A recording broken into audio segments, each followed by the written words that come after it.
The summons.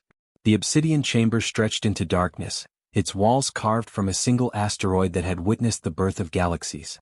7 thrones encircled a platform of crystallized starlight, each seat occupied by beings whose civilizations had flourished when Earth's sun was still learning to burn. Commander Cale Thornridge stood alone at the center, his worn military jacket a stark contrast to the ancient magnificence surrounding him. The weight of every human soul pressed against his shoulders, 300 billion lives spread across 200 colonies, all depending on what happened in the next hour. Human.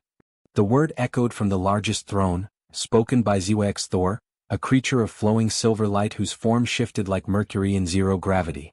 Your species has been summoned to answer for crimes against the natural order of the cosmos. Cale's jaw tightened, but his voice remained steady. The Terran Empire recognizes no authority beyond humanity's right to survive. A ripple of shock pulsed through the chamber. In 10,000 years, no lesser species had dared speak such words before the Galactic Council. Your arrogance mirrors your ignorance, hissed Velkara from her throne of living coral. Her 8 eyes blinked in sequence, each one containing a swirling nebula. We who shaped the spiral arms, we who planted the seeds of consciousness across a million worlds, we are the architects of all you see. Then you built a house with a faulty foundation, Cale replied, taking a deliberate step forward. Because humanity never asked for your permission to exist, and we sure as hell won't ask for permission to thrive. The third council member, Orthax, rose from his throne of compressed neutron matter. His crystalline body refracted light into impossible colors as he spoke in a voice like grinding planets. 60 cycles ago, your kind discovered faster-than-light travel. A gift we allowed, watching to see if you possessed wisdom alongside ambition. We discovered nothing, Cale interrupted. We built it. Human hands, human minds, human determination. Every ship that bears our name was forged in fire and sacrifice. Built upon ruins we left for you to find. Orthax's voice boomed. The Vextar ruins on Proxima 4. The quantum lattice beneath Mars. The dimensional anchors in your own asteroid belt. All carefully placed, waiting for species to prove themselves worthy. Cale smiled, and it was not a pleasant expression. Then you made your first mistake. Because we didn't just copy your homework, we understood it, improved it, and made it ours. Our jump drives now outperform anything your civilizations ever created. Impossible, breathed Alexandra, whose body seemed woven from threads of time itself. The mathematics alone would require 400 years of trial and error, Cale finished. 7 million dead in failed experiments. Colonies lost to miscalculations. But we learned. We adapted. We survived. That's what humans do. Zwax Thor's form darkened, edges becoming sharp and predatory. Your expansion has been noted, human. 70 systems claimed in half a century. Resources extracted, worlds reshaped, ancient relics plundered. You spread like a virus, consuming all you touch. We spread like a species that knows what extinction tastes like, Cale shot back, his voice rising. Earth nearly died 6 times before we reached the stars. We fought ice ages, plagues, nuclear fire, and our own stupidity. We learned that waiting for permission means waiting to die. The 4th throne stirred, and from it emerged Corveth, a being of pure shadow with stars for eyes. When he spoke, galaxies trembled. Your species encountered the Zelnari 8 years ago. They offered peaceful trade, cultural exchange, a place in the wider cosmos. They offered slavery with better marketing, Cale corrected. We examined their trade agreements. Every clause designed to make us dependent, every term crafted to ensure we'd never develop beyond client-state status. We declined. You destroyed their diplomatic fleet. Velkara shrieked, her coral throne cracking with agitation. After they tried to enforce their agreements with kinetic bombardment of our outer colonies, Cale stated flatly. 17 million dead in the first strike. We responded proportionally. The Zelnari no longer threaten human space. You wiped them from existence. Orthax roared. A species 3 million years old, erased in a decade of your barbaric warfare. Cale's eyes went cold. They fired first. We fired last. If the Council has a problem with that equation, I suggest you reconsider the math. The chamber fell silent, save for the distant hum of cosmic radiation bleeding through quantum-shielded walls. Alexandra leaned forward, her temporal threads extending toward Cale like probing fingers. We have observed your kind across timelines, human. In 97% of futures, your species brings ruin to the galaxy. War, destruction, the unmaking of civilizations. This is why you have been summoned, not to negotiate but to be judged. And the other 3%? Kale asked quietly. The threads recoiled. Alexandra's voice became uncertain. In those timelines, in those rare branches of possibility, you become something we cannot predict. Something that changes everything. And that terrifies us more than your capacity for violence. Kale looked at each council member in turn, meeting eyes that had watched stars die. When he spoke, his words carried the weight of every human who had ever looked up at the night sky and dared to dream. Good. Because humanity didn't claw its way out of the gravity well just to bow before self-appointed gods. You want to judge us? Fine. But understand this, we didn't come here seeking your approval. We came to deliver a message. And what message would that be, insect? Zewax Thor's form had become entirely predatory now, silver light coalescing into blades. Kale smiled. That the age of the ancient Galactic Council is over. And the age of humanity has just begun. The thrones erupted in chaos, but Kale stood firm, his hand moving to the communication device at his belt. Behind him, the platform of crystallized starlight began to glow with an energy signature the Council had never seen before. And in the darkness beyond the chamber, 30,000 human warships dropped out of hyperspace, their weapons hot and their crews ready. The trial of humanity had begun. But so had something far more dangerous, humanity's answer. The ancient archives. The holographic display materialized above Kale's palm, casting blue light across his weathered face. Before you pass judgment, counselors, perhaps you should see what we found in the void sector. Zewax Thor's bladed form hesitated. The void sector is forbidden. No species has entered that space in 4 million years and survived. No species except humans, Kale corrected, his voice carrying a dangerous edge. 3 years ago, our explorer ship Defiant Horizon followed a quantum anomaly into the dead zone. What we found there changed everything we thought we knew about this galaxy, and about you. The hologram expanded, filling the chamber with images of a massive structure floating in the darkness between galaxies. It dwarfed even the Council's asteroid fortress, a megalith of impossible architecture that seemed to fold space around itself. Velkara's 8 eyes widened in recognition and horror.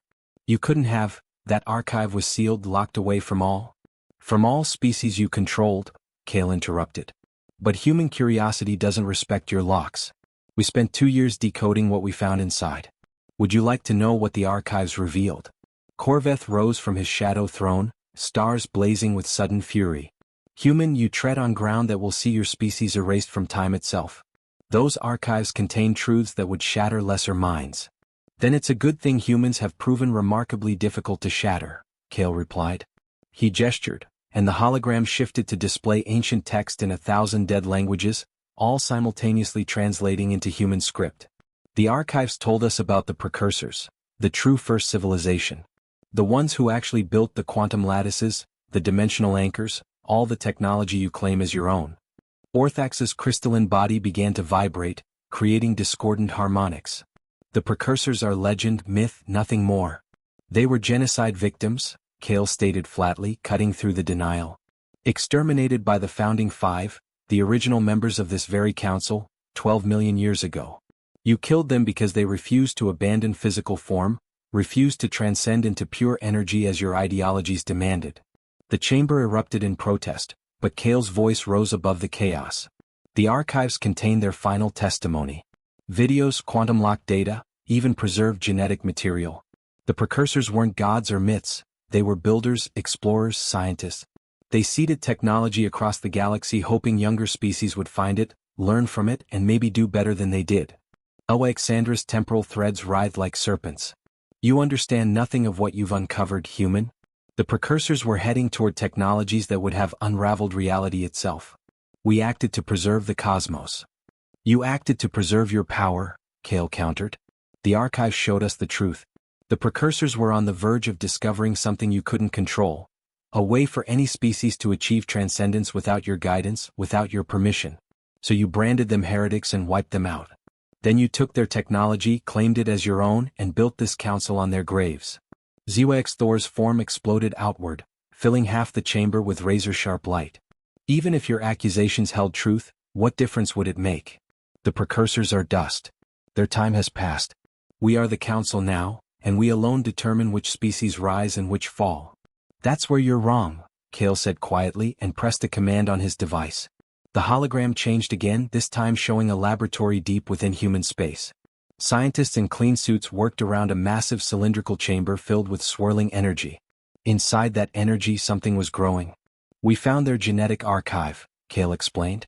Billions of precursor DNA samples, perfectly preserved, along with instructions for restoration. For the past 18 months, Project Genesis has been working to bring them back. The council chamber fell into shocked silence.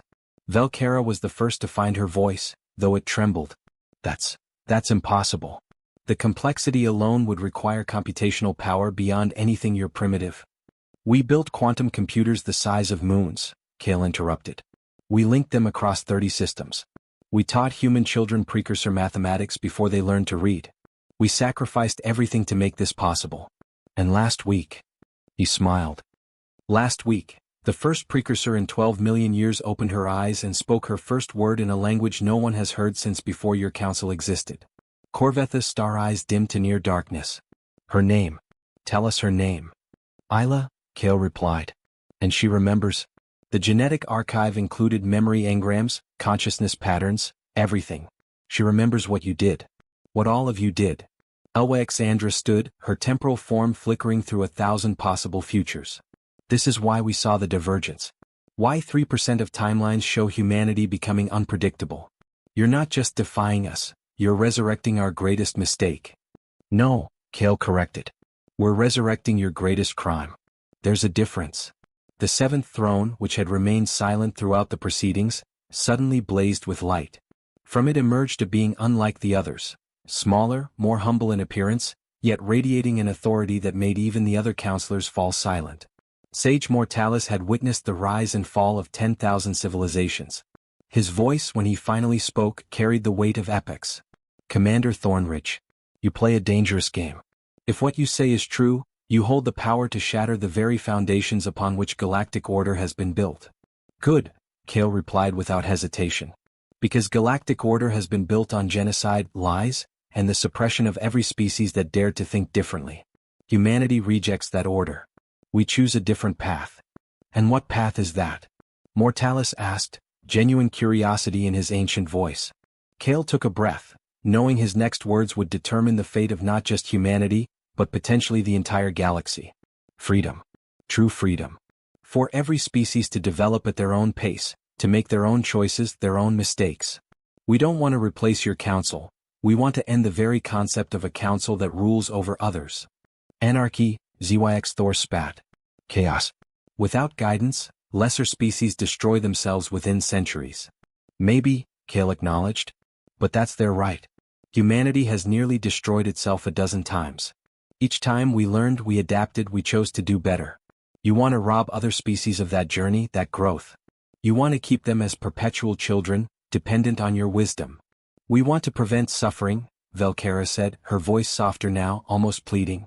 We have watched worlds burn, species consume themselves in nuclear fire or biological horror. We established the council to guide, to prevent. To control, Kale finished. And in doing so, you've created a galaxy of stagnation. How many species have risen in the last million years? Truly risen, not just been elevated by your permission? The silence was answer enough. Orthax's crystalline form dimmed. What do you want, human? You come with accusations, with ancient debt as leverage. What is your demand? Kale's hand moved to his belt, and every weapon system in the council chamber locked onto him. But he merely pulled out a small data chip, tossing it onto the platform of crystallized starlight. That chip contains everything we found in the void sector. Complete precursor archives, instructions for their technology, the truth about the council's founding. In 48 hours, unless I transmit a specific code, that information gets broadcast to every species in the known galaxy. Every civilization you've kept in the dark will learn what you really are. You would doom the galaxy to chaos. Alexandra shrieked, her temporal threads lashing wildly. Species will rise against us, wars will erupt, the order we've maintained will collapse. Yes, Kale agreed calmly. And from that chaos something better might emerge. Something honest. Something free. Sage Mortalis studied the human commander with eyes that had seen empires rise and fall like waves on a cosmic shore. And if we refuse your ultimatum? If we simply destroy you and your fleet, silence this truth before it spreads. Kale's smile was cold. The information is already distributed across 1,000 human worlds, each with automated systems ready to broadcast at the first sign of my death. You can kill me, Sage. You can even destroy Earth itself. But you can't stop the truth anymore. That door is already open. The ancient being nodded slowly. You've learned well from your history, human. The same determination that nearly destroyed your species has made you formidable. But tell me what happens after. When the galaxy burns with revelation, when species turn on each other, when the order of millions of years collapses in fire and blood. What then? Then we rebuild, Kale replied. Together. Equals, not subjects. The precursors will help. Isla has already agreed. She understands what her people tried to create before you destroyed them. A true galactic community, not an empire disguised as a council. The first precursor has taken your side? Corvetha's voice was hollow with shock. After 12 million years of death, she awakens and allies with you? She awakens and allies with the idea of freedom, Kale corrected. Humanity just happened to be the first species in 12 million years crazy enough to resurrect the past and challenge the present. Zewax Thor reformed into his throne, edges dulling to mere silver light once more. You realize that even if we agree to negotiate, even if we allow this reformation you propose, there are forces in the galaxy far older and more terrible than this council. Powers we have kept at bay, prevented from consuming younger species. Without us, what protection would you have? We'll face them, Kale said simply. Just like we've faced everything else. Maybe we'll win, maybe we'll lose. But we'll do it free. The chamber fell silent as the 7 ancient beings contemplated the choice before them. Outside, human warships held their positions, weapons ready but not firing. Across the galaxy, billions watched and waited, holding their breath for a decision that would reshape everything. Sage Mortalis finally spoke, his voice tired and infinitely sad. You have 48 hours, you said. Very well. The council will deliberate. But know this, Commander Kale Thornridge, if we choose war, it will be unlike anything your species has ever imagined. We have weapons that unmake stars, technologies that rewrite physical laws. Your courage is admirable, but courage alone cannot stand against the full might of beings who have mastered the cosmos. Kale met the sage's gaze without flinching. Then I guess we'll find out if humanity's stubbornness is stronger than your ancient power. I've bet on human determination before, Sage. It's never let me down yet. Then go, Mortalis commanded. Return to your fleet. In 48 hours we will give our answer. And Commander, pray that wisdom prevails on both sides. Because if it doesn't, the galaxy itself may not survive what comes next. Kale saluted, not out of respect for the council, but for the weight of the moment, and turned to leave the chamber. As he walked across the crystallized starlight platform, he could feel 7 pairs of ancient eyes burning into his back. Behind him, the council of beings who had ruled the galaxy for millions of years began to argue in languages that predated human existence. And ahead of him, humanity waited for either the dawn of a new era or the twilight of their species.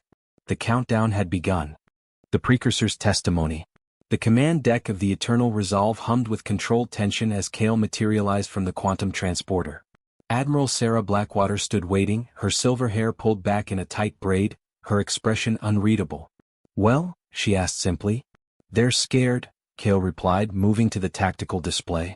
Which makes them more dangerous than ever.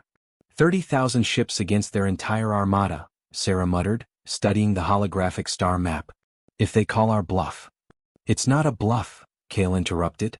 Every word I said in that chamber was true. We're not backing down, Admiral. Not now, not ever. Before Sarah could respond, a communication officer called out. Commander. Incoming transmission from Project Genesis. Priority Alpha. Dr. Vexrin is requesting immediate secure channel. Kale's expression shifted. Dr. Mira Vexrin never used Priority Alpha unless something catastrophic had occurred, or something miraculous. On screen. Maximum encryption. The hologram shimmered, revealing a woman in her 50s with tired eyes and a smile that suggested she hadn't slept in days. Behind her, the massive cylindrical chamber pulsed with ethereal light. Commander, you need to see this, Mira said without preamble. Isla wants to speak with you. More than that, she wants to testify before the council. Kale felt his heart skip. Is she ready? The neural integration alone should take months. She's precursor, Mira interrupted, her voice filled with awe. Her mind operates on levels we're still trying to comprehend. She's absorbed everything we've taught her about the current galaxy, learned 17 human languages, and decoded council communication protocols. "Commander, she's been awake for 6 days and she's already more capable than our best scientists." The hologram shifted, and Kale found himself staring at the first precursor to live in 12 million years. Isla stood approximately 6 feet tall, her form humanoid but distinctly alien. Her skin shimmered with patterns that seemed to shift like liquid starlight, and her eyes, 3 of them arranged in a triangular pattern, glowed with an inner luminescence that suggested vast intelligence. 4 arms moved with fluid grace, and when she spoke, her voice carried harmonics that made the air itself vibrate. "Commander Thornridge," she said, and despite the alien quality, her tone conveyed warmth. "I have watched the recordings of your confrontation with the Council. You carry the burden of your species with honor. I wish to help." Kale bowed his head respectfully. "Isla, your people's legacy has given humanity the strength to stand against tyranny. But I won't ask you to fight our battles. You've already endured too much." Her 3 eyes blinked in sequence, and Kale realized it was the precursor equivalent of a sad smile. "Commander, when I awakened, Dr. Vexrin showed me what remains of my civilization. Ruins scattered across dead worlds. Our cities turned to dust. Our songs forgotten. Our children never born." Her voice hardened. "The Council did this. They erased us not because we were dangerous, but because we refused to surrender our individuality to their collective vision." "The archives showed us," Kale confirmed. "Your people discovered something they couldn't control. We discovered that consciousness itself could be elevated without abandoning physical form," Isla interrupted, her 4 arms gesturing with passionate intensity. "The Council's path demands transcendence, becoming beings of pure energy, pure thought. But we believed that experience, sensation, emotion, these physical realities gave life meaning. We could achieve the same power, the same understanding while still remaining ourselves." Admiral Sarah leaned forward, fascinated. "And they killed you for it?" "They killed us because we proved their path wasn't the only way," Isla replied. "Because if other species learned they could achieve greatness without becoming like the Council, without surrendering their identity, the Council's authority would crumble. So they labeled us heretics and erased us from history." Kale felt anger burning in his chest. 12 million years of lies. 12 million years of forcing species to follow their path or be eliminated. "Not all were eliminated," Isla said, her tone becoming thoughtful. "Some were simply prevented from rising. Held back through subtle manipulation, technological bottlenecks, manufactured crises. The Council has become expert at managing civilizations, keeping them in carefully controlled stages of development. Until humanity," Mira interjected, pride evident in her voice. "We broke through every bottleneck. Solved every equation. Survived every crisis. Because humans are magnificently stubborn," Isla said, and this time her expression was definitely a smile. "Your species reminds me of mine, Commander. Perhaps that is why the archives call to you. Perhaps the last thoughts of my people, quantum-locked in that void sector facility, reached across time to find a species worthy of our legacy." Kale straightened. "Isla, if you testify before the Council, they might see it as an act of war. Your resurrection already terrifies them. If you stand against them publicly, then they will have to acknowledge their crime," Isla finished. "Commander, I am the last voice of a murdered civilization. I will not hide in your laboratories while the beings who destroyed my people sit in judgment of yours. If humanity stands defiant, then I stand with you." The command deck had gone silent, every officer listening to the exchange. Sarah caught Kale's eye and he saw the question there: "Do we accept her offer?" Kale thought of the 30,000 ships surrounding the Council's fortress, of the 300 billion humans depending on his decisions, of the information ready to broadcast across the galaxy. And he thought of the precursors, silenced for 12 million years, finally given a chance to speak. "All right," he said finally. "Admiral, prepare a secure shuttle. Maximum protection, quantum-shielded, armed escort of 100 fighters. Dr. Vexrin, I need you to brief Isla on Council protocols." "Already done," Mira said with a tired smile. "She's been studying for the past 48 hours straight." "I do not require sleep as you understand it," Isla explained.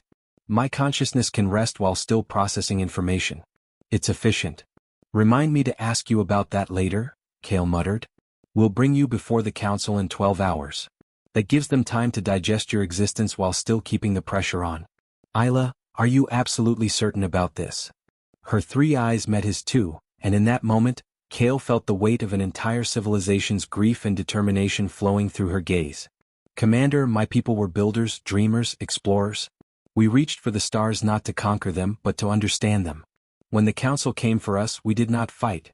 We believed dialogue would prevail, that reason would triumph over fear. She paused, her forearms crossing over her chest in what Kale recognized as a precursor gesture of solemn oath. We were wrong.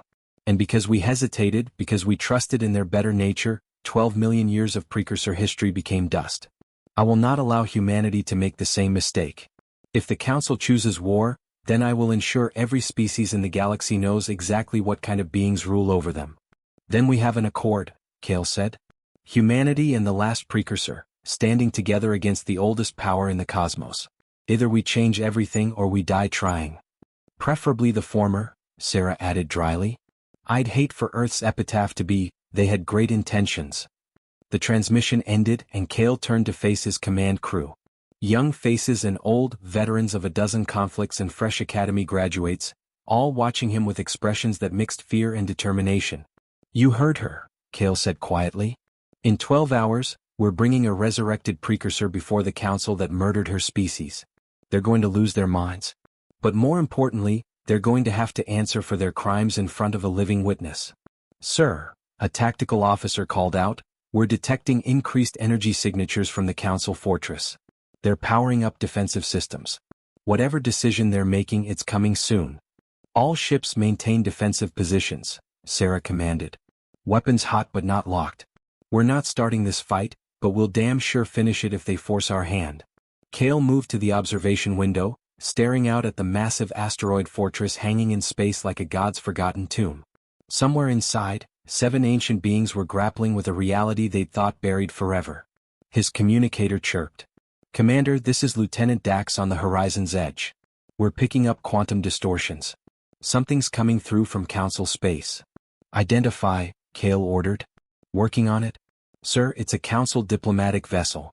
Small, unarmed, broadcasting peaceful intentions. They're requesting permission to dock with the Eternal Resolve. Kale and Sarah exchanged glances. A diplomatic vessel? Sarah said incredulously. They're actually going to negotiate? Or it's a trap, Kale replied. Scan that ship 6 ways from Sunday. If there's so much as a suspicious electron, we turn them away. 3 minutes of tense scanning passed before Lieutenant Dax reported back. Clean, sir. No weapons, no hidden systems. Just a pilot and 1 passenger. And Commander, the passenger is requesting to speak with you personally. They say you'll want to hear what they have to say. Who is it? Kale demanded. Pause. They're identifying as Sage Mortalis, sir. The oldest member of the council wants to talk.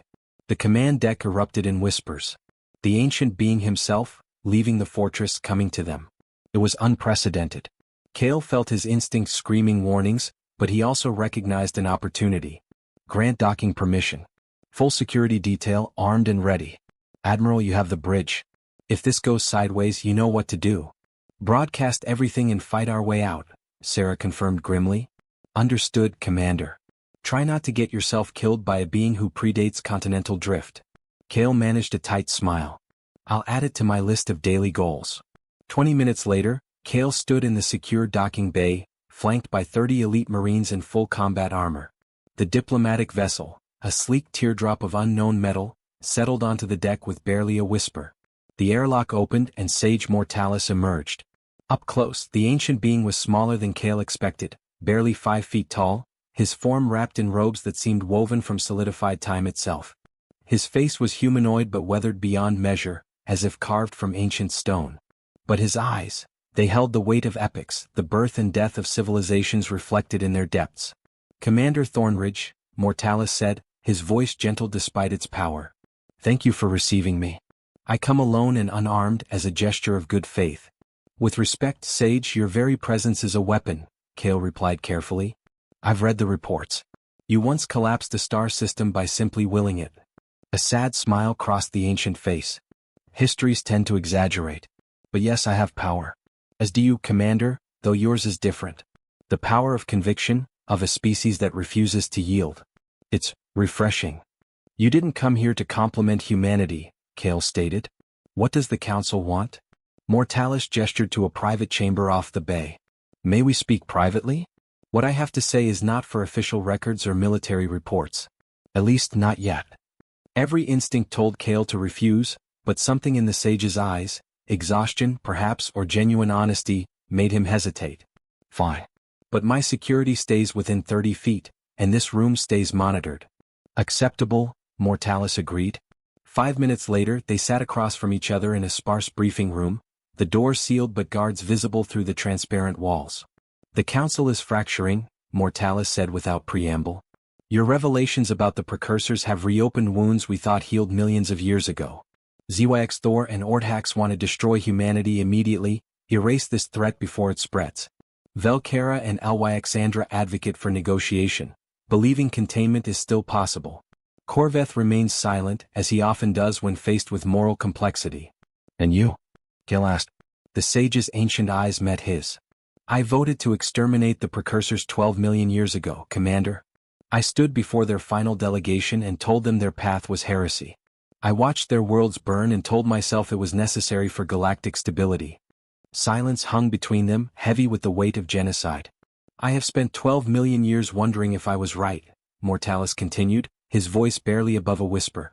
I have watched 10,000 civilizations rise and fall under Council guidance. I have seen species flourish and species fail. And in all that time, in all those epochs, I have never been certain we made the right choice. Then help us, Kale said urgently. Stand with humanity. Help us change. I cannot, Mortalis interrupted gently. But I can offer you something perhaps more valuable, the truth. The Council's power is not what it once was, Commander. We have sustained ourselves for millions of years, but the cost has been immense. Each of us has sacrificed aspects of ourselves to maintain our forms, our authority. ZYX Thor can no longer feel joy. Velkara has forgotten what it means to create new thought. Ordhax exists in constant pain, his crystalline structure slowly fracturing across dimensions. He paused, ancient weariness evident in every line of his face. We are not gods, Commander Thornrich. We are remnants. Echoes of what we once were, clinging to power because we fear what would happen if we let go. And now you come, with your resurrected precursor and your truth, and you force us to confront what we have become. Kale leaned forward. Then stepped down. All of you. Let the galaxy govern itself. Let species find their own paths. And when they destroy themselves as so many have? Mortalis asked. What then? Then that's their choice, Kale replied firmly. Better to die free than live as eternal children under your thumb. The sage studied him for a long moment, then nodded slowly. You truly believe that? After everything your species has endured, you still believe freedom is worth any price? Yes, Kale said simply. Mortalis rose, his robes shifting like liquid time.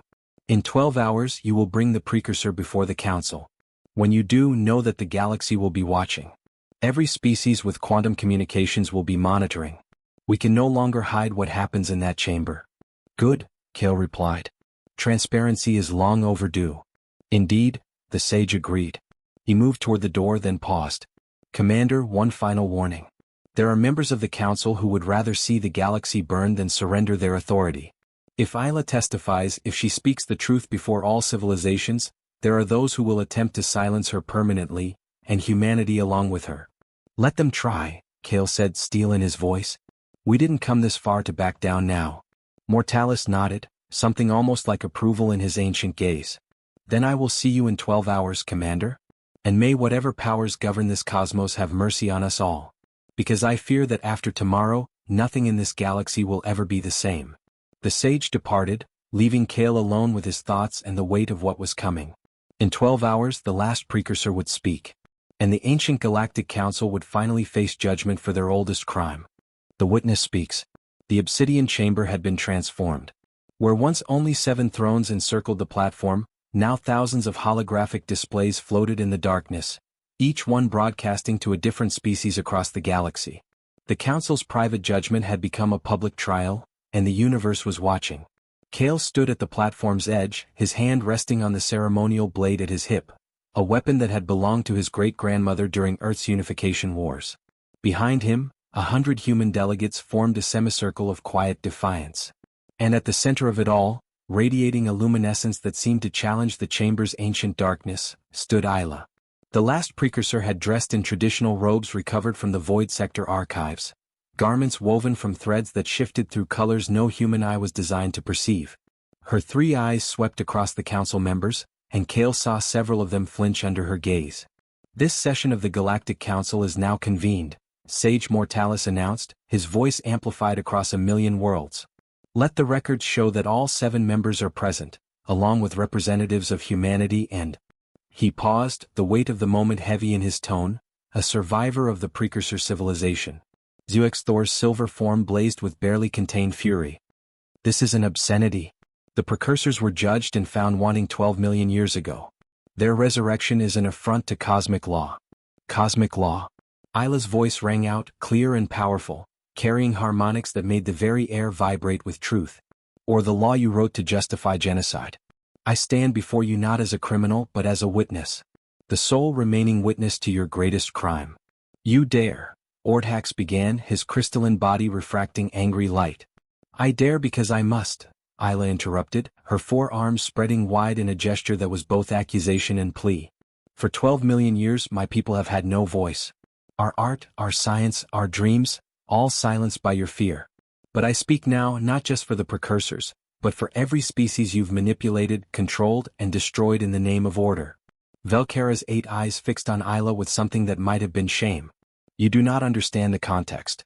The precursors were pursuing technologies that would have freed other species from dependence on you," Isla finished.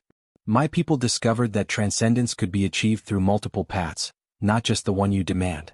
We found ways to elevate consciousness while retaining physical form, to expand the mind without abandoning the body. And that terrified you."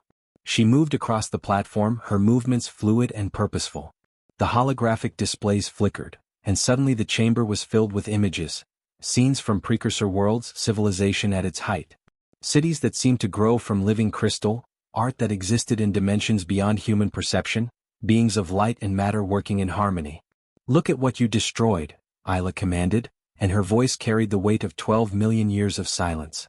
"The precursors were not conquerors or threats. We were builders, philosophers, artists. We reached for understanding, not dominion.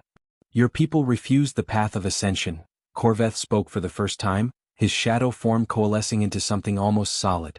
"You insisted on clinging to physical limitations, refusing to evolve beyond base matter." "We insisted on having a choice," Isla corrected, her 3 eyes blazing. "And for that choice you sent your fleets. You burned our worlds. You erased our children from existence." Her voice cracked with emotion that transcended species barriers. "Do you know what my last memory was before the stasis claimed me? I was holding my daughter.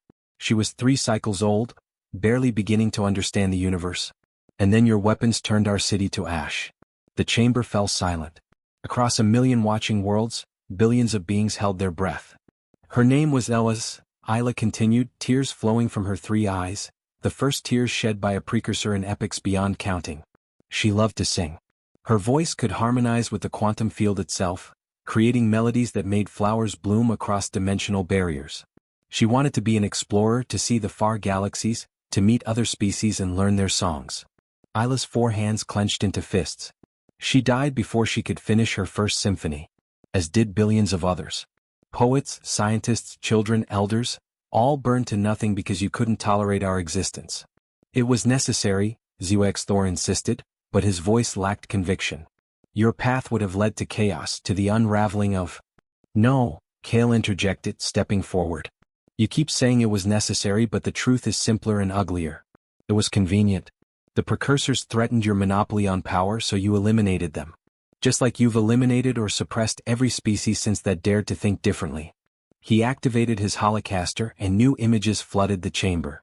"These are the 17 civilizations that reached the threshold of interstellar travel in the last 1,000,000 years. According to Council records, 13 suffered mysterious technological setbacks. 8 experienced sudden plagues. 4 were destroyed in civil wars that archaeological evidence suggests were artificially triggered." Admiral Sarah's voice joined from the human delegation, cold and precise. "We analyzed the pattern. Every time a species got close to independent faster-than-light travel, the kind that doesn't rely on Council-provided jump gates, they faced extinction-level crises. Every single time. Coincidence?" Kale asked mockingly. "Or deliberate policy?" Alexandra's temporal threads writhed in agitation. "You oversimplify complex situations. Sometimes intervention was necessary to prevent." To prevent freedom, Isla stated flatly. Commander Thornridge is correct. I have reviewed the archives of the past 12 million years. The pattern is unmistakable. The Council maintains power not through wisdom or guidance, but through fear and manipulation. You position yourselves as benevolent guardians while systematically crushing any civilization that might challenge your authority. This is absurd. Orthax roared, his crystalline form shattering light into harsh angles. We have preserved order for millions of years. Without us, the galaxy would be drowning in warfare and chaos. Would it? Isla challenged. Or would it be filled with diversity, with 1,000 different paths to enlightenment, with civilizations learning from each other as equals rather than subjects learning from masters? She moved toward Orthax's throne, fearless despite the power radiating from him. You claim to prevent suffering, but you've created a galaxy of stagnation. How many potential Einsteins, how many possible Beethovens, how many dreamers and builders have never existed because you kept their species in carefully controlled boxes? Sage Mortalis raised a weathered hand. Enough. The witness has made her accusations clear. He turned to face the countless holographic displays, his ancient face resigned. Representatives of all species, you have heard the precursor's testimony. Now hear the Council's truth. The other Council members stirred in surprise, but Mortalis continued, his voice heavy with the weight of epics. 12 million years ago we made a choice. The precursors had discovered methods of ascension that differed from our own. We believed that allowing multiple paths would lead to conflict, to a fracturing of cosmic order. So we decided there could be only one path, our path. His eyes swept across his fellow Council members. We told ourselves it was for the greater good. That the sacrifice of one civilization would prevent countless future conflicts. And then to maintain that lie we suppressed the truth. We rewrote history. We positioned ourselves as the architects of all advanced technology, when in truth, we were merely thieves who stole from those we murdered. Mortalis. Belcara shrieked. You cannot. I must, the sage interrupted, his voice gaining strength. For 12 million years I have carried the weight of what we did. I have told myself the lie so many times I almost believed it. But standing here, facing the survivor of our greatest sin, I cannot maintain the pretense any longer. He rose from his throne, and the gesture sent shockwaves through the watching galaxy. The precursors were not a threat. They were competition. And we, in our arrogance, could not tolerate equals. So we became the very thing we claimed to prevent. Tyrants who rule through fear and call it wisdom. This is treason. Thor's form exploded into bladed fury. Mortalis, you undermine millions of years of lies, the sage finished calmly. And I am done with lies. Humanity is correct. The age of the Council must end. The chamber erupted in chaos. 3 Council members rose in fury while 2 retreated into shocked silence. Corvetha's shadow form flickered uncertainly, torn between old loyalties and uncomfortable truths. Kale seized the moment. This is your chance, he shouted over the tumult. Every species watching, you now know the truth. The Council has no divine right to rule you. They're just ancient beings who've held power so long they forgot how to let go. But you can change that. All of you together. How? A voice called out from one of the holographic displays, a reptilian being from the Kelter system. We have no weapons that could challenge them. No technology to resist their power. You have numbers, Isla answered, her voice cutting through the chaos. And you have the truth. The Council's power comes from your acceptance of their authority. Withdraw that acceptance, and they are nothing but 7 ancient beings clinging to a throne built on graves. She's right, came another voice, this time from a crystalline intelligence from the Vextar colonies. We've allowed them to rule because we believe they're myths. But if those myths are lies, then we have been complicit in our own oppression, finished a gaseous entity from the outer reach. No more. I speak for the collective winds when I say, we reject Council authority. One by one voices rose from the holographic displays. Species after species, civilization after civilization, declaring their independence. The galaxy was awakening and the Council's grip was slipping. Thor's fury reached a breaking point. Enough. His form expanded, filling half the chamber with bladed silver light. You want the truth? Here is truth. Power determines order. And we have power you cannot imagine. Energy crackled around him, reality itself beginning to warp. The temperature in the chamber plummeted, then spiked to extremes. Space folded in on itself as Thor prepared to demonstrate exactly what the Council was capable of. Stand down. Kale commanded, drawing his ceremonial blade, a laughably inadequate weapon against cosmic power, but a symbol nonetheless. This changes nothing. You can kill us all, but you can't kill the truth. It's already spreading across the galaxy. Then I will unmake the galaxy itself. Thor roared, and his power began to build toward critical mass. I will reset this cosmic cycle, scatter you all back to primordial atoms, and we will begin again, with species who understand their place. You would destroy billions to maintain your pride? Isla asked, her voice somehow cutting through the maelstrom of energy. This is what you've become? This is what the Council of Supposed Wisdom has reduced itself to, a child throwing a tantrum when its toys are taken away. For a moment, Thor hesitated, and in that hesitation, Sage Mortalis moved. The ancient being stepped between Thor and the assembled humans, his arms spread wide. No more, he said quietly, but his voice carried absolute authority. Thor, old friend, the game is over. We have lost, not because humanity is stronger but because we were never in the right. Stand down. Never. Thor's energy spiked higher. I will not see everything we built crumble to satisfy the hubris of insects. Then you will do it alone, came Velkara's unexpected voice.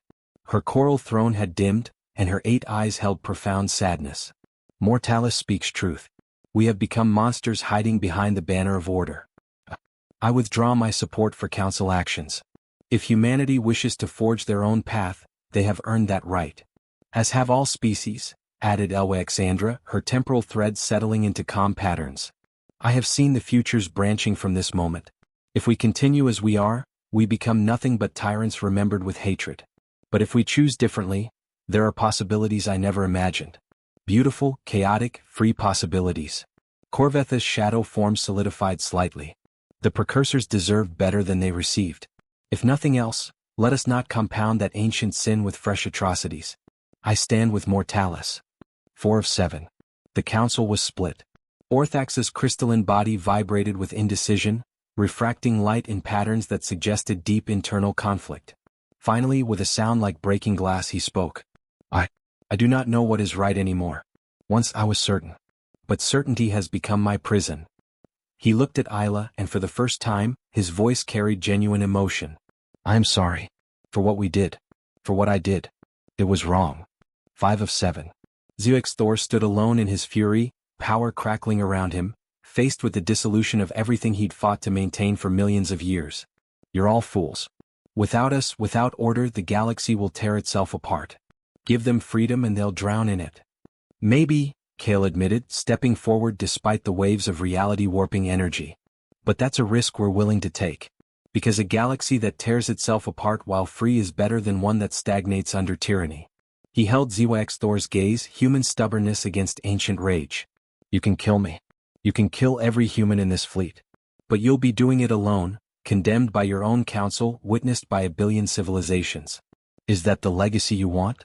To be remembered as the tyrant who destroyed the species that finally stood up to you? The energy around Thor flickered, wavered.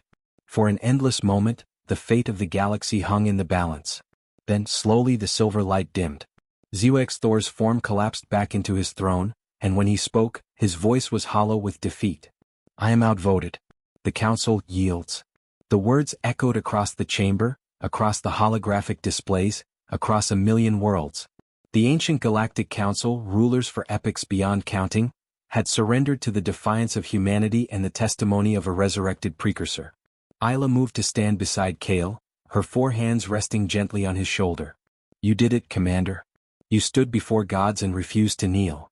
We did it, Kale corrected, his voice rough with emotion. Humanity, the precursors, every species that demanded freedom. This is everyone's victory. Sage Mortalis descended from his throne, ancient robes trailing behind him. Commander Thornridge, witness Isla, representatives of all species. Today marks the end of one era and the beginning of another. The council will step down from absolute authority.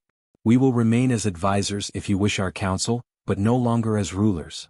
He looked around the chamber at the holographic displays showing countless species celebrating their newfound freedom. It will not be easy. There will be conflicts, mistakes, perhaps even tragedies. But they will be your conflicts, your mistakes, your stories to write. And perhaps, in time, you will build something better than we ever could. Kale saluted the ancient being with genuine respect. Thank you, Sage. for having the courage to admit the truth. Thank the precursors, Mortalis replied quietly. And thank humanity for being too stubborn to accept the way things have always been. Sometimes the galaxy needs that kind of stubbornness. As the chamber erupted in discussions about the future, about treaties and alliances and new forms of galactic governance, Isla turned to Kale with her three-eyed gaze. What happens now, Commander? You've won freedom for the galaxy. What will humanity do with it? Kale looked out at the stars visible through the chamber's transparent sections, thinking of Earth, of the colonies, of the 300 billion humans whose stubborn defiance had changed everything. Now we get to find out who we really are when no one's telling us what to be. And I think that's going to be one hell of an adventure. Isla's harmonious laugh filled the chamber. Then count the precursors as your allies in that adventure. My people dreamed of a free galaxy once. Perhaps together we can finally make that dream real. The trial was over. The council had fallen, not in violence but in truth. And across the galaxy, a billion civilizations looked up at the stars and saw, for the first time in millions of years, a future they could choose for themselves. The age of the ancient Galactic Council had ended. The age of freedom had just begun. The darkness beyond. 3 weeks had passed since the Council's surrender, and the galaxy was learning what freedom tasted like. Trade routes once controlled by Council authorities opened to independent navigation. Species that had been kept separated for millennia established first contact. New alliances formed daily, and the holonet buzzed with a million conversations about the future. But in the command center of the Eternal Resolve, Kale Thornridge studied reports that suggested not everyone was celebrating. 17 border incidents in the past week, Admiral Sarah reported, her fingers dancing across holographic displays. The Zelnari remnants are testing our defenses. The Korthax Collective is mobilizing fleets. And we're detecting energy signatures in the dead zones that match nothing in our databases. Species that were held in check by the Council are getting ambitious, Kale muttered. We knew this would happen. Knowing doesn't make it easier, Sarah replied. Our fleet is stretched thin, Kale. We can't police the galaxy. That's the Council's job. She stopped herself. Was the Council's job. Before Kale could respond, alarms shrieked across the command deck. Lieutenant Dax's voice cracked with urgency. Commander. Massive spatial distortions detected at the edge of the void sector. Whatever's coming through, it's enormous. Energy readings are off the scale. Battle stations. Sarah commanded. All ships to defensive formation. Get me visual. The main holo-display flickered to life, showing the edge of known space where reality itself seemed to be tearing. Through the rift emerged ships, if they could be called ships. Massive constructs of twisted geometry that hurt to look at, their surfaces crawling with patterns that suggested mathematics gone mad. What in the name of, Kale breathed. I know what they are, came Isla's voice from the doorway. The precursor moved quickly to the display, her three eyes wide with recognition and fear. The Vyxran. The Devourers from beyond. Commander, we need to evacuate this entire sector. Now. Explain, Kale demanded, even as more ships continued pouring through the rift. Hundreds. Thousands. An armada that eclipsed anything humanity had ever fielded. The Vyxran exist in dimensions adjacent to ours, Isla explained rapidly, her four hands working controls with practiced efficiency. They feed on consciousness itself, on the organized thought patterns that sentient beings produce. The Council has been holding them at bay for 12 million years, maintaining dimensional barriers that keep them from entering our reality. Sarah's face went pale. And with the Council stepping down from power, the barriers are weakening, Isla confirmed. The Vyxran can sense it. They're coming to feast. As if responding to her words, one of the alien constructs fired. A beam of energy that existed in colors human eyes couldn't properly process struck a nearby asteroid, and the massive rock simply ceased to exist, not destroyed but erased as if it had never been. All ships evasive maneuvers. Kale commanded. Get me a channel to the Council fortress. Now. Moments later, Sage Mortalis appeared on screen, his ancient face drawn with exhaustion. Behind him, the other Council members worked frantically at crystalline consoles. Commander, we're aware of the situation. The dimensional anchors are failing faster than we anticipated. Without our full authority channeling power through the galactic network. How long until they break through completely? Kale interrupted. 72 hours, Mortalis replied grimly. Maybe less. The Vyxran have been waiting for this moment. They're pushing hard against weakened barriers all across the galaxy. Zuexthor's voice cut in, his silver form appearing beside the sage. Despite their recent conflict, his tone was urgent rather than hostile. This is what we prevented, human. This is why the Council's authority was absolute. Without centralized power maintaining the dimensional seals, the VYXRN will consume every thinking being in this galaxy within a standard year.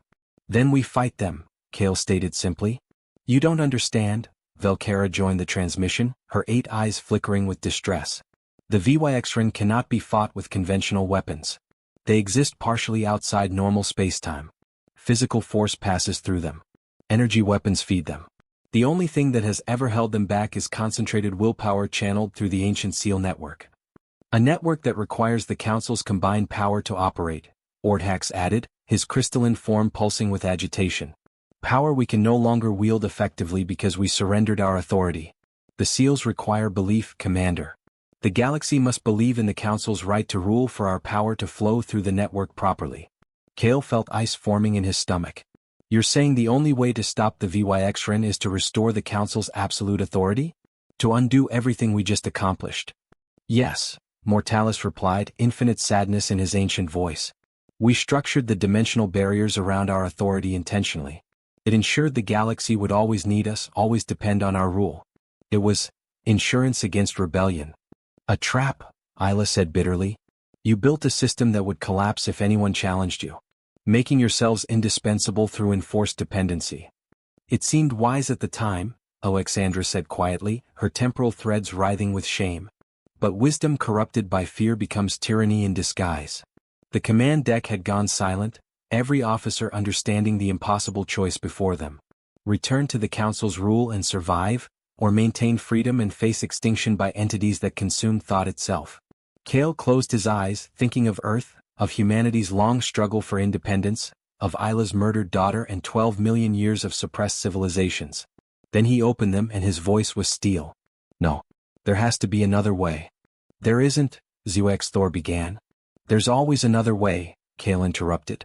You said the seals require concentrated willpower and belief. Fine. So we give them that, but not belief in the Council's authority. Belief in our own strength. Unity forged through choice, not compulsion. That's never been tested, Mortalis said doubtfully. The mathematics of the seal network were designed specifically around Council authority. To reconfigure them would require precursor mathematics, Isla finished, her 3 eyes suddenly blazing with understanding. Commander, you're right. My people specialized in consciousness-based technologies. If we can access the seal network's core protocols, we might be able to rewrite them to accept distributed power instead of centralized authority. Might? Sarah questioned. We're betting the galaxy on might? We're betting on the same stubborn human determination that got us this far, Kale replied. He turned to the display showing the advancing VYXRN armada. How much time do we have before they reach populated systems? At current velocity, they'll hit the outer colonies in 48 hours, Lieutenant Dax reported. Then we have 48 hours to crack a 12-million-year-old security system and fundamentally redesign how dimensional barriers work, Kale said, as if this were a reasonable Tuesday. Isla, I need you and the best precursor technology you can access.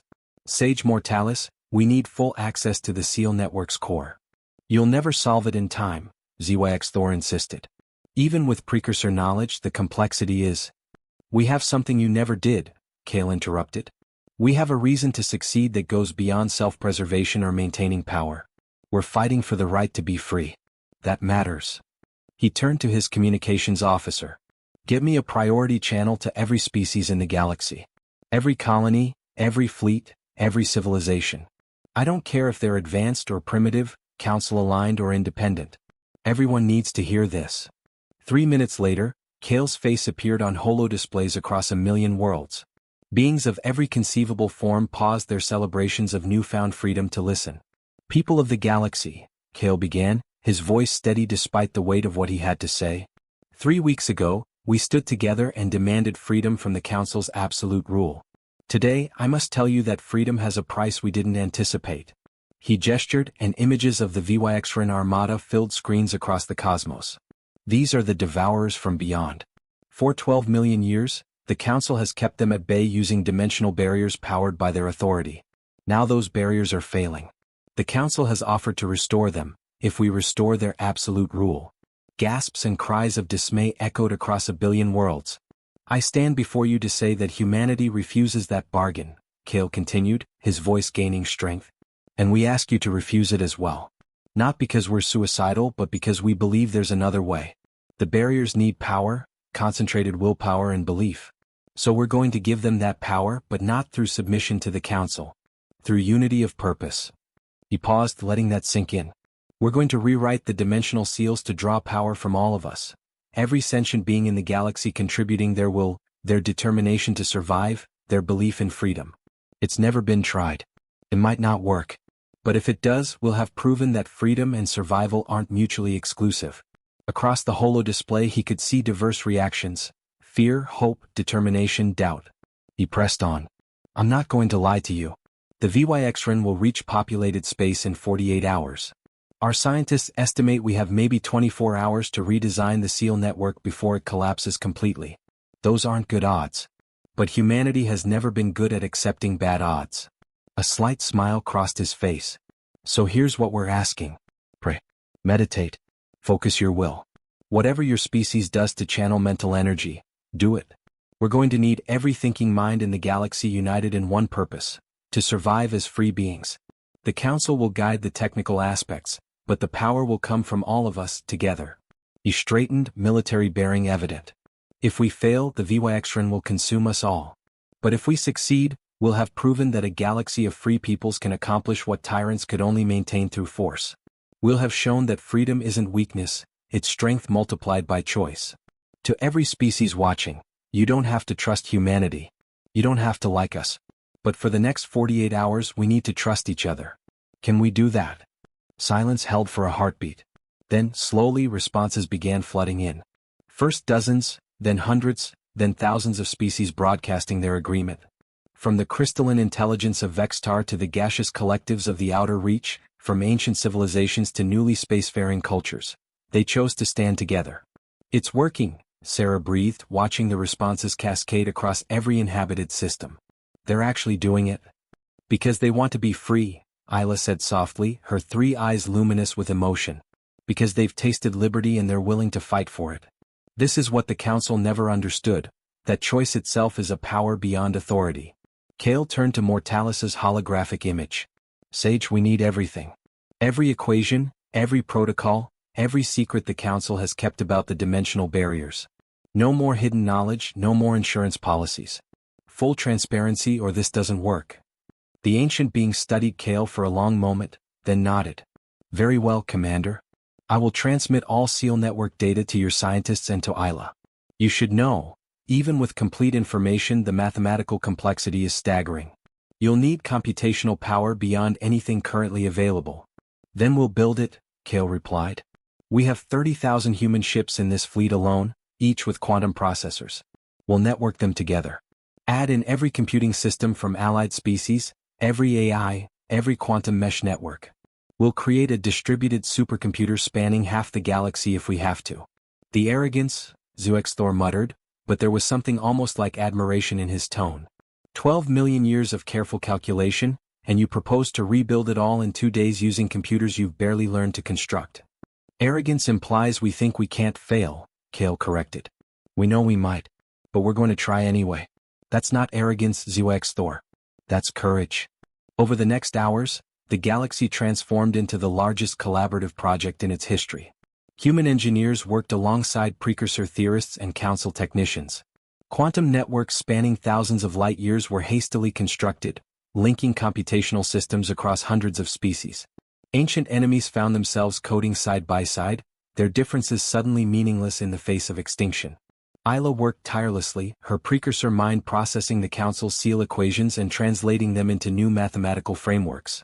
Every few hours, she would emerge from her calculations looking more exhausted, more concerned.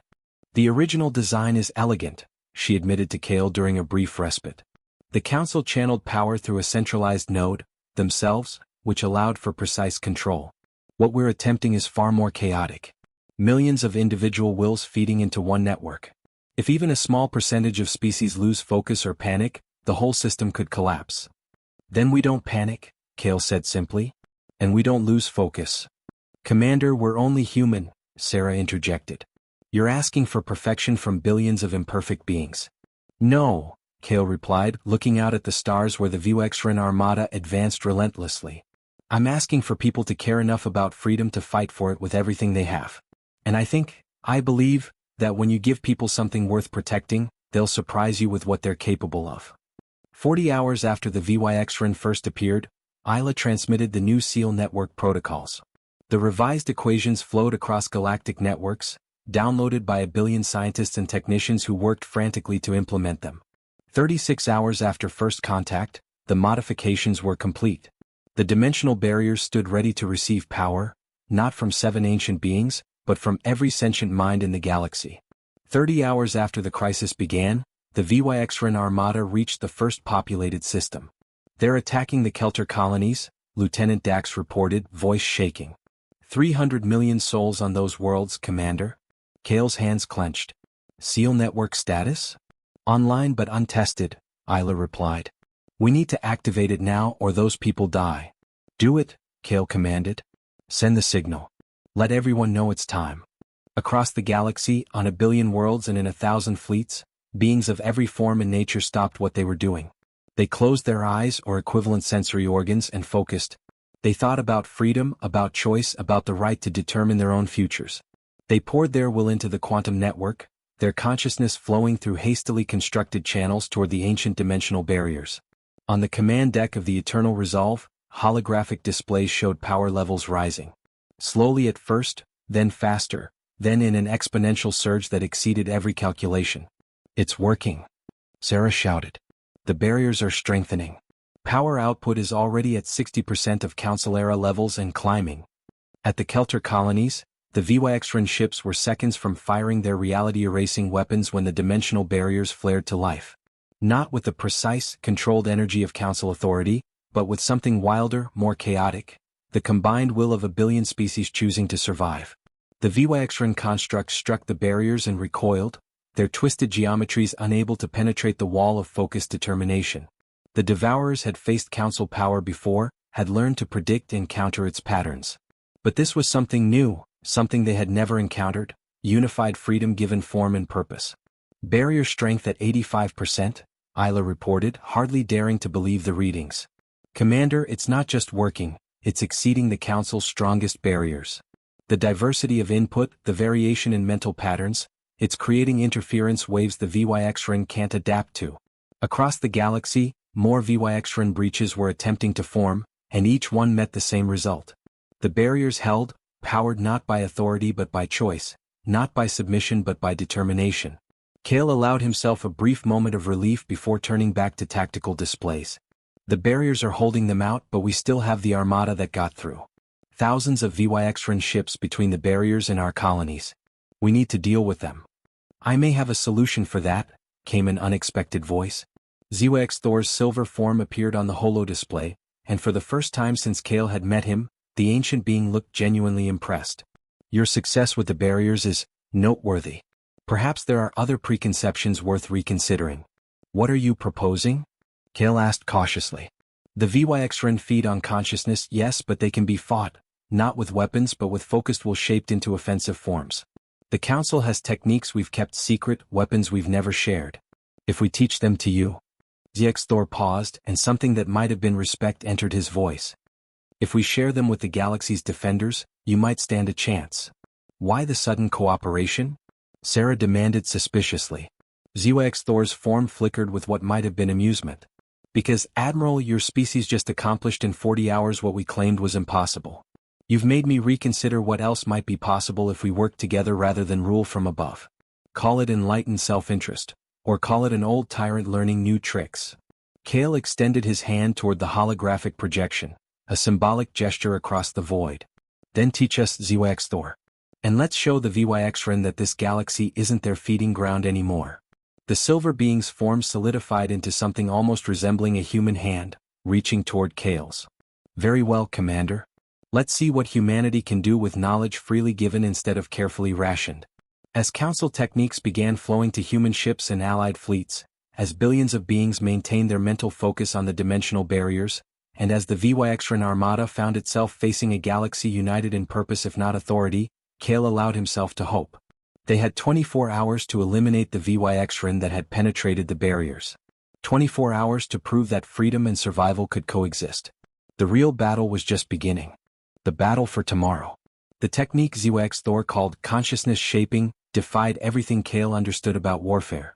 It required no weapons, no conventional tactics. Only the ability to focus mental energy into forms that could interact with the VYXRN's extra-dimensional nature. It's not telekinesis, Isla explained as she helped human pilots through the mental exercises. It's more like teaching your consciousness to exist partially outside normal space. The VYXRN exist in the gaps between dimensions. To fight them, you have to meet them there. Lieutenant Jax Reeves, one of humanity's best fighter pilots, looked skeptical as he floated in the training chamber aboard the Eternal Resolve. Ma'am, with respect, I've trained for 15 years to kill things with missiles and lasers. Now you're telling me I need to think really hard at them? Not think at them, Isla corrected patiently. Project your will as a weapon. Your consciousness given form and purpose. Humans have done similar things throughout your history: meditation, focused visualization, collective prayer. You're just learning to weaponize it. The Council has used these techniques for millions of years, ZYX Thor added, his silver form manifesting beside Isla. We would enter battle meditation, our combined consciousness forming constructs that could tear through VYXRN ships like paper. But we always did it together, 7 minds perfectly synchronized. What we're attempting now, thousands of individual minds each wielding this power, has never been tried. Then I guess we're making history, Jax replied, closing his eyes and attempting the mental exercises. Again. Across the fleet, similar training was occurring. Not just with humans but with volunteers from dozens of species. The crystalline Vextar proved naturals, their minds already accustomed to nonlinear thinking. The gaseous collective winds found the transition intuitive. Even species that had never shown psychic potential discovered latent abilities under desperate circumstances. Kale watched from the command deck as training simulations ran continuously. They had 18 hours before the VYXRN Armada reached the next major population center, the Torvin Nexus, home to 4 billion souls across 3 planets. How many pilots have qualified? He asked Admiral Sarah. She consulted her datapad grimly. 317 across all species. Not enough. It'll have to be, Kale replied. We can't evacuate 4 billion people in 18 hours. So we make our stand at Torvin. Commander, Lieutenant Dax called out, we're receiving a transmission from an unknown source. Audio only, but the signal is coming from inside the VYXRN formation. Kale straightened. Put it through. What emerged from the speakers was not language as humans understood it. More like mathematics given voice, equations spoken in harmonics that made reality itself shudder. But through the shipboard AI's translation matrix, meaning came through. Conscious forms, resist, feudal. We consume all thought. We devoured galaxies before yours formed. You cannot win. They're trying to break our morale, Sarah muttered. Classic psychological warfare. No, Isla said quietly, her 3 eyes fixed on the translation patterns. They're stating what they believe is fact. The VYXRN don't understand concepts like courage or determination. To them, consumption is inevitable, resistance merely delays feeding. They genuinely cannot comprehend why we fight. Kale moved to the communications console. This is Commander Kale Thornridge of the Human Empire, speaking for the free peoples of this galaxy. You're right about one thing, we're conscious forms. But what you don't understand is that consciousness isn't just thought to be consumed. Swell. It's choice. It's the refusal to surrender even when surrender seems logical. He paused, then continued with steel in his voice. You've existed for eons feeding on species that couldn't fight back. Well, this galaxy learned something new recently, we learned to stand together. So come ahead, devourers. Let's see what happens when your hunger meets our defiance. The mathematical screeching that came through the speakers might have been laughter. Or rage.